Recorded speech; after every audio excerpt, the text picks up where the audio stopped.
Welcome class, lesson 1-10, subtract undoes addition. Said strong mathematicians can use the inverse relationship between addition and subtraction. We'll talk about what that is and what the inverse operation is and how those can really help you become a better math student.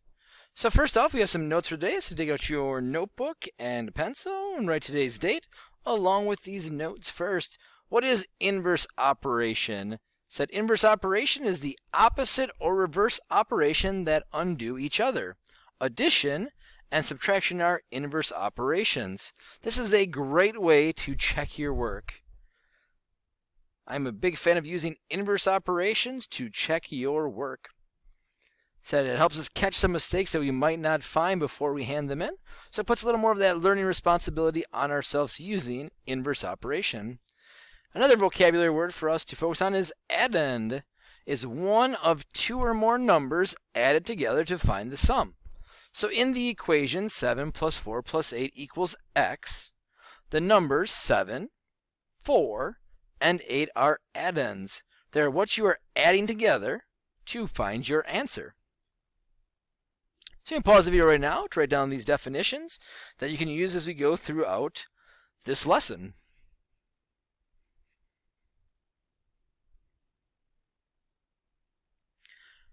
Now we're on to our examples. We have a subtraction problem, two subtraction problems. Most of the time I find us that we're a lot better adders than we are subtractors to start with. So by subtracting and then checking with addition, we can see, did we get our answer correct? So if we look at this one right now, 7,523 minus 3,424. 3 minus 4, if there's more on the floor, go next door. So I change my 2, a 10, trade 1 in, so I have 1 left. And now I get 10 more ones plus the 3 I have, so this makes it 13. 13 minus 4 is 9. 1 minus 2, can't do that, so I need to more on the floor, go next door. So I'm trade a 100 in, so make my 5 into a 4. And now my 1 into an 11. 11 minus 2 is 9. 4 minus 4, those are the same numbers, that would be 0. And 7 minus 3 equals 4. So 7,523 minus 3,424 equals 4,099. Do I know for sure? I don't know. The best way, like we talked about, is that inverse operation. How do you check? Well, if I take this number right here of what I got, and I'm going to add that to this number, what should they equal? Well, if I did this correctly, they should equal the number I started with. So let's find out, did I subtract correctly? So 4,099 plus 3,424. Let's add them up. 9 plus 4 equals 13, so I put the 3 here, and I carry the 1. 1 plus 9 is 10, plus 2 is 12, so I put the 2 here, I carry the 1. 1 plus 4 is 5. 4 plus 3 is 7. 7,523. I look back.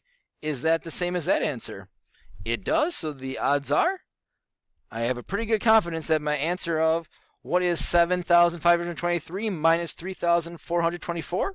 4,099. Here's another example with subtraction. I know a lot of times when we have all these zeros, we get confused, we might not do the right thing, we might get thrown off. So by having this, a great way to check using addition to see if our answer is correct. So know that there's more on the floor in the ones place value, so if you go next door, nobody home, nobody home, finally somebody home in the thousands place value. Trade 1,000 in, I get 10 hundredths. Trade in 100, I get 10 ones. Trade in a 10, sorry, if I trade 100, I get 10 tens. If I trade in a 10 now, I get 10 ones. Now I can subtract. 10 minus 1 is 9. So 9 minus 5 is 4. 9 minus 6 is 3. And 1 minus 0 is 1. Now I can add those up. 1,349. Oh, that looks like an 8. That might throw you off. So I will get rid of that one. 1,349 plus 651. 1 plus 9 is 10, so 0 goes here, carry the 1. 1 plus 4 is 5. 5 plus 5 is 10. So it's a 0 there. Carry the 1. 1 plus 3 is 4. 4 plus 6 is 10. So a 0 here. Carry the 1. 1 plus 1 is 2,000. Does 2,000 match 2,000? You betcha. Some of you might ask, what happens if I get a number wrong? Then we would look at the place value you have it wrong and go back to your initial subtraction problem and see if you can find that mistake. And we'll have some practice on working on how do you do that if you get it wrong when you do check with inverse operation, which means you shouldn't move on to the next problem. You need to go back to the original problem and see where did I make my mistake. So pause the video right now, write down these examples to help you out.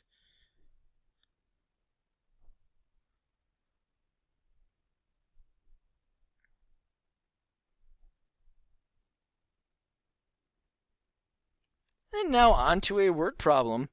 In April, the zookeeper fed the penguins 4,620 fish. In May, they fed the penguins 5,068 fish. How many fish did they feed the penguins altogether? Check your work with the inverse operation. So now is this a subtraction problem or a word problem? If I'm not sure, a great strategy we always talk about is read the problem twice and picture in your head kind of what's going on with this word problem. So in April, the zookeepers fed the penguins 4,620 fish. So I see them throwing all these fish into the aquarium. And the next month, they throw 5,068 fish in to feed the penguins. So how many fish did they feed the penguins altogether? So I know they threw some in April, they threw some in May. I need to put those numbers together. So this is going to be an addition problem. 4,620 plus 5,068. So I have an 8,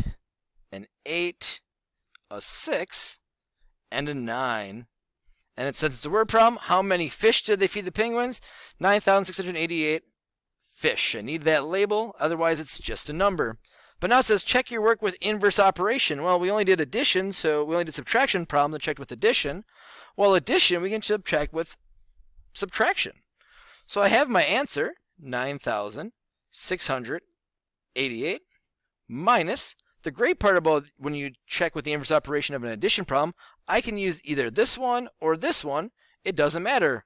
All I know, whatever one I use, my answer needs to be the other number.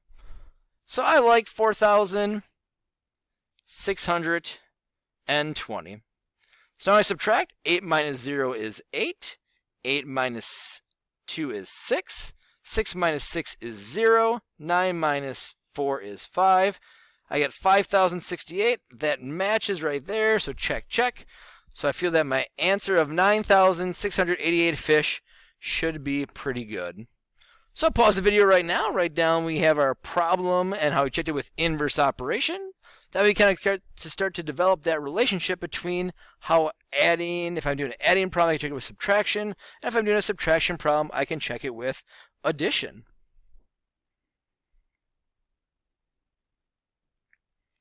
So now it's your turn, so draw a line on your paper, and I'll give an attempt at solving these two problems right here. So make sure you're going to subtract, and then you want to check with the inverse operation of subtraction, which would be addition. So feel free to do both of these problems. So pause the video right now and give it your best shot.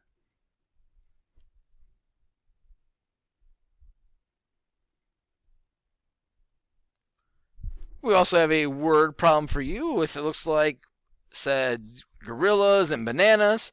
So make sure you take time to read the problem carefully and see if you said you check it with subtraction or addition, what are you doing first? And then check it with the opposite to see if your answer is correct. And since we know it's a word problem, we need to make sure we also give it a label. So pause it right now and see if you can solve the problem. In April and May, the zookeepers fed the gorillas 8,357 bananas. In May, they fed the gorillas 3,983 bananas. How many bananas did they feed the gorillas in April? Check your work with inverse operation. Pause right now and give it your best shot.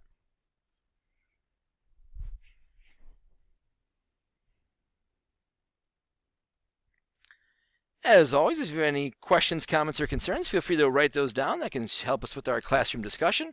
Also, if you have any strategies that you are used to help you be successful, feel free to write those down and share those with the class, as they may help other students who may be struggling as well.